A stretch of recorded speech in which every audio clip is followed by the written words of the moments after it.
Okay, we'll take those two screws out, and this one.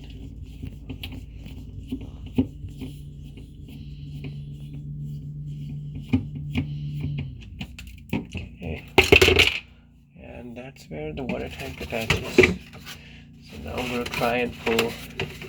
If those two things come out, push them back in because they're needed for the next set of tubes.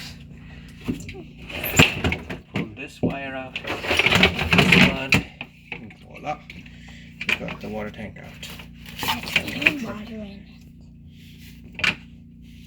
Yeah, and now we're going to try to slide these guys back in there for the next set of tubes and try and clean that area a little bit before I put the next set of tubes in there. Alright.